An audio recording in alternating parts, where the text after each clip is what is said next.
Kaixo, egunon, Jon Sarasuaren lan eremuko uinaldiaz itzalia entzun berri duzue, eta nire ekarpen xumea gaurkoan izango da Jon Sarasuaren artikulu horri edo pare bat puntu edo 3 puntu edo ikuspegia txertatzea azken finean eta batez ere berrikuntza sozialaren eremutik. Nire ikuspegia bi iturri nagusi ditu, bi iturrietatik edaten du.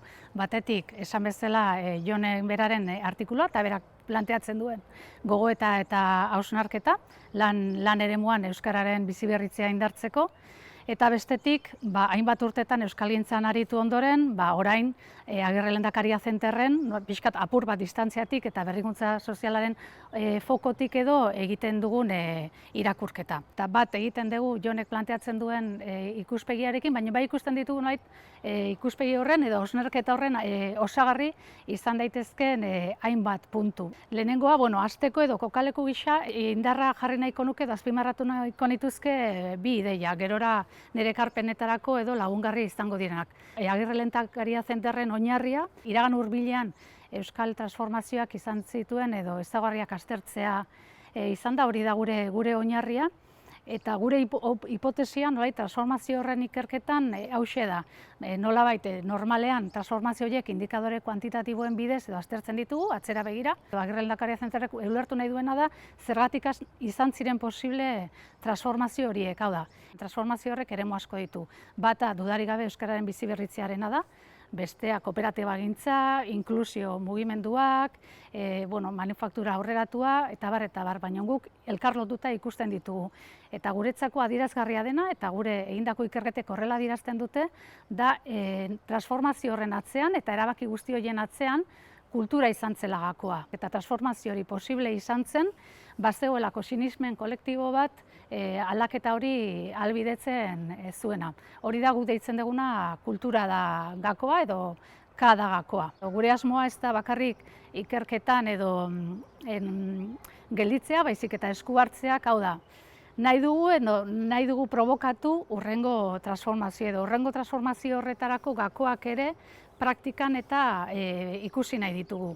Horiek dira gure bi iturriak. Hasiko naiz Jonek emandako hitzaldiari edo osagarri izan daitezken 3 puntuak azaltzen. Lehenengoa, artigorputzak eta kontakizunak, bai? Jonek aipatzen du, nolabait garai batean edo euskararen biziberritzea atzera begira edo nolait atzera begiratzen badugu, bazegola amets gidari bat, ez? Bazegola kontakizun partekatu bat. Guk horri hitz egiten dugu narratibetaz, edo narratibak aipatzen ditugu. Zergatik narratibak? Narratibak dira guk gure bizitzaz edo dugun pertzepzioa, ez? Pertzepzioa esaten dugunean da, zer ikusten dugun posible, nola ikusten dugun azken finean egoera, bai?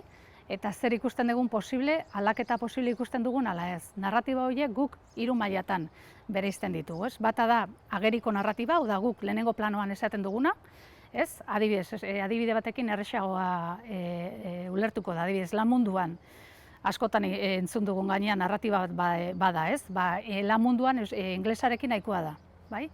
Narratiba horiek normalean guk agerian esaten ditugunak badute ezkutuko narratiba bat, eta gero sakonago juten bat zera metanarratiba bat, ez? Ezkutukoa, adibidez izan daiteke kasu honetan, lan munduan eraginkortasuna da nagusi, eta ingelesarekin nahikoa da praktikoak izan behar dugulako, ez? Baina gero badator metanarratiba, ez? Eta metanarratiba da, azkenean sakonean, gu pentsatzen duguna, eta agian pentsatzen dugun metanarratiba izan daiteke kasu horretan, euskara ez da praktikoa, bai? Zergatik ematen diogu narratibei garrantzia, ikusten dugulako edo gure ustez metanea narratiba horien arabera jokatzen dugula, hau da. Guk uste badugu sinismen konkretu bat baldin badugu, horren arabera jokatuko dugu.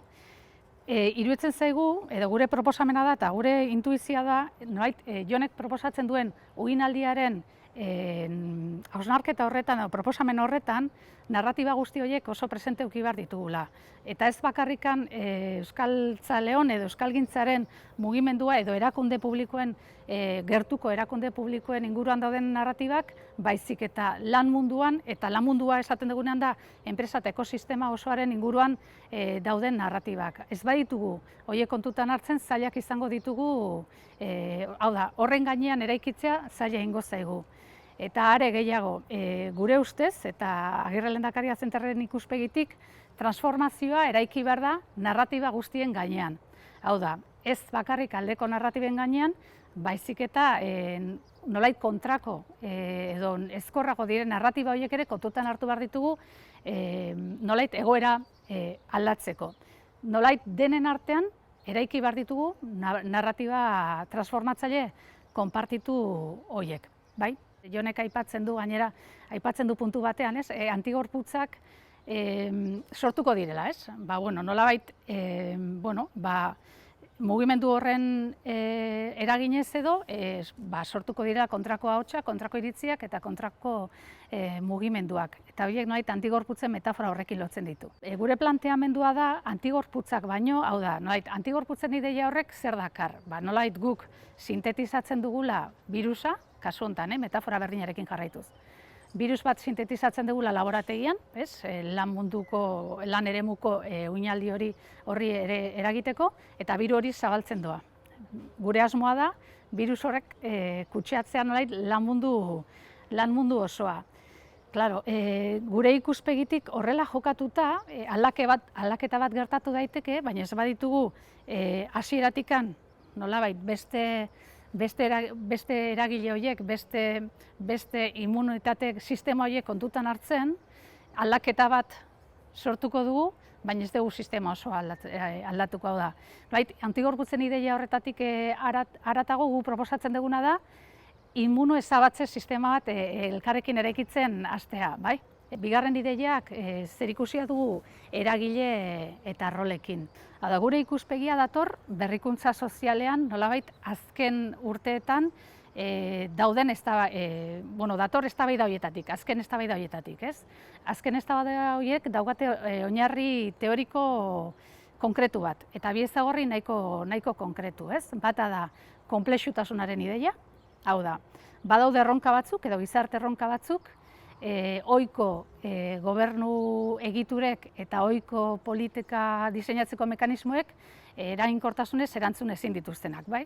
Hori da, adibidez, gure ustez, euskararen biziberritzearena zalantzarik gabe horietako bat da. Eta bestetik hori da konplexutasunen ideia da bat, eta bestea da sistemaren ideia. Hau da, sistema aipatzen dugunean da, berrikuntza sozialaren sistemaren ikuspegiak adierazten duena da, behar ditugula eragile batzuk, hau da, aldaketa horren protagonista izango diren eragile guztiak, elkarrekin eraiki behar dute transformazio hori, aldaketa hori. Bestela, hori ez badegu kontutan hartzen eta elkarrekin ez badegu eraikitzen aldaketa hori, gertatuko dena da aldaketa bat, bai, aldaketa emango da, baina sistema ez dugu aldatuko, bai. Horrekin lotzen dugu pixkat bigarren ideia, hortaz, eragileaz eta rolez. Roletan, eta pixkat segitzen badugu, pixkat eta lehen botatako ideiarekin segika, pixkat antigorputzen eta birusaren ideia horrekin. Hau da, guk irudikatzen badugu, guk birus bat sintetizatuko dugula eta kutsatzen, lan eremua kutsatzen hasiko gehala, gure ustez aldaketa horrek aldaketa ekarriko du noski, baina ez du sistema aldatuko. Eta gainera horrek ekartzen du funtzionatzeko modu bat lineala, bai? Eta nolabait oso ohituta gauden aditu tankerako, hau da, nik badaki zer behar dezun, edo nik badaukat konponbidea, eta bagoaz, bai? Horrek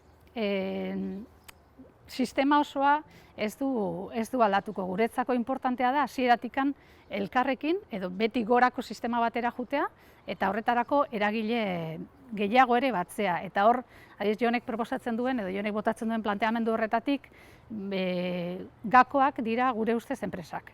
Aipatzen dira erakunde publikoak noski, euskalgintza, gizarte erakundeak, baina enpresak batzen ez baditugu nekez aldatuko dugu sistema. Eta horrek dakar nolabait rol berriak diseinatu beharra.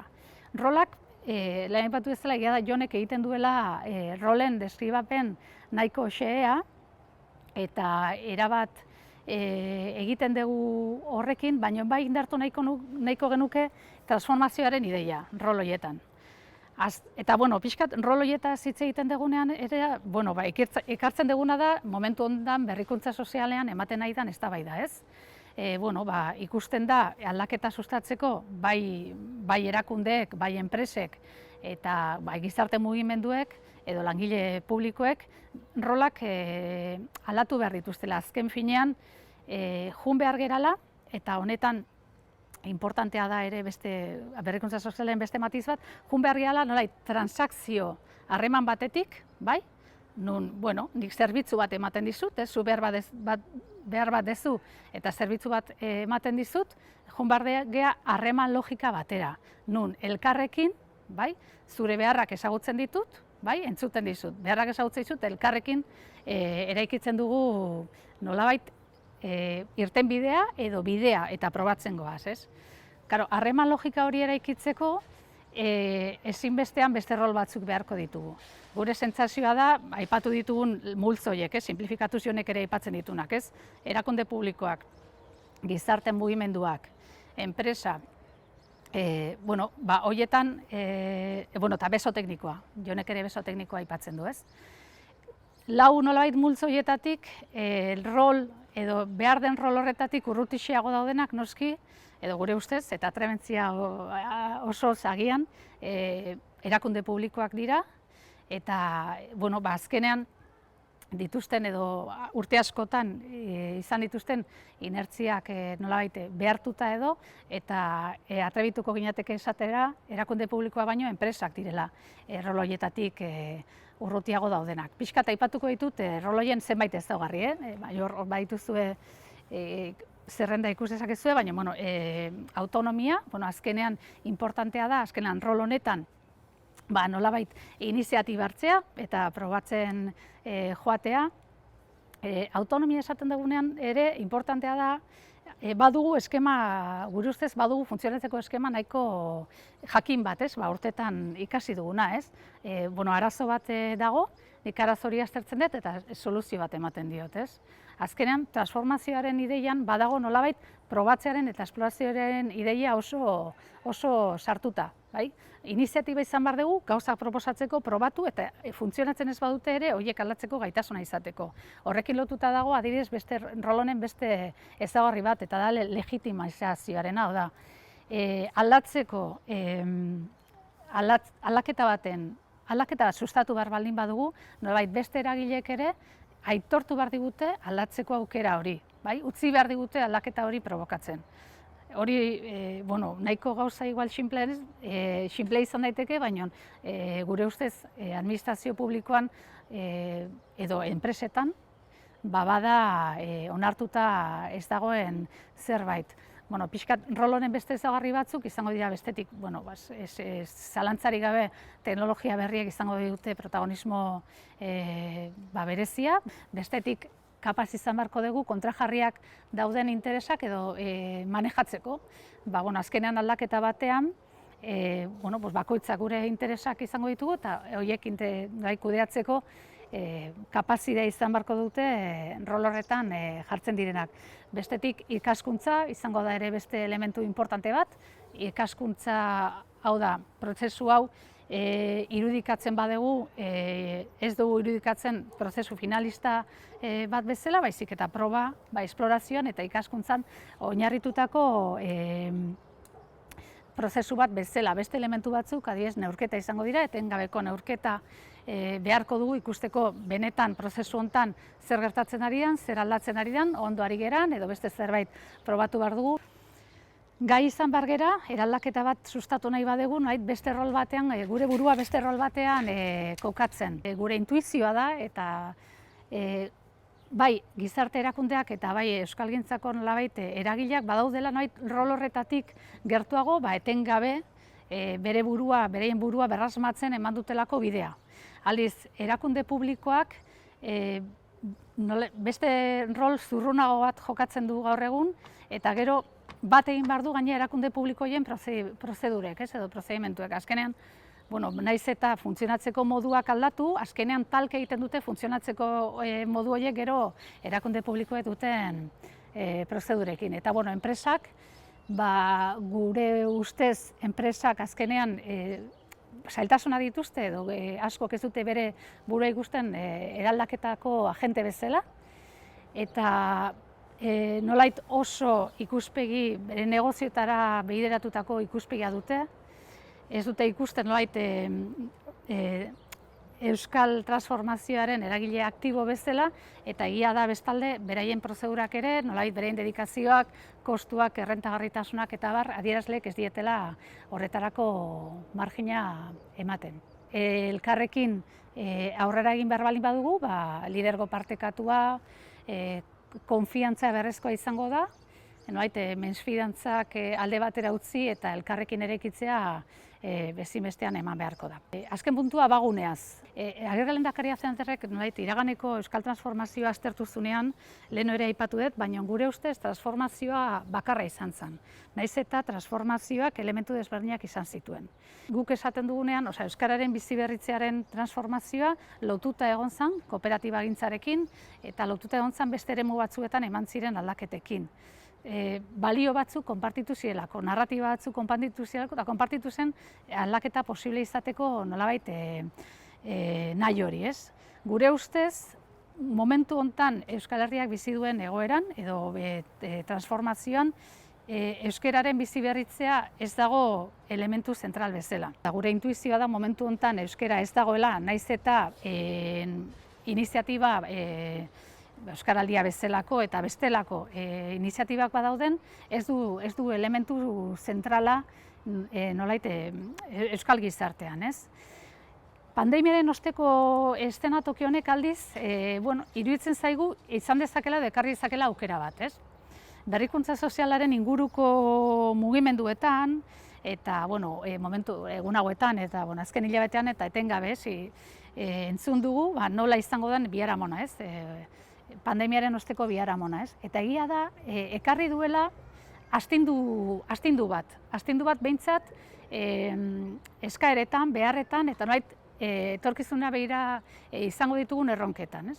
Adibidez, ingurumenarekin lotuta, edo elikadura subirautzarekin lotuta, entzuten ditugu gero eta gehiago, ez? Nolait, bigarren planoa, edo beste plano batean zeuden batzuk, arlo batzuk edo agerian jarri direla, ez? Zer ekarri ezake honek edo nola zergatik ikusten dugu aukera gisa? Iruditzen zaigulako nolait eztabaida horietan hasi gerala, plano askotan hasi garela irudikatzen biharamona, bai? Eta biharamon hori diseinatzeko orduan aukera bat izan daiteke biharamon hori euskeratik ere eta euskerarekin eraikitzeko. Zergatik, biharamon horretan, etengabe ari gehalako entzuten eta ikusten beharrezkoa dela, erronka global horiei, tokitik erantzutea. Gure ustez, tokitik erantzutean, derrigorrez eta ezinbestean euskeratik erantzutea eta euskera kontutan hartzea esan nahi du. Euskerari gabe, tokiko erantzuna, gure tokiko erantzunak ez duelako elementu bereizgarririk izango. Lortu behar dugu, etorkizuneko eztabaida horietan, euskera ere beste elementuekin batera, aldaketa klimatikoa, berdintasuna, beste elementuekin batera ere ondo kokatzen. Eta hori izango da, hori da planteatzen dugun erronka, ez? Eta planteatzen diogun, euskal gizarteari planteatzen diogun erronka, ea gai izango eta garen.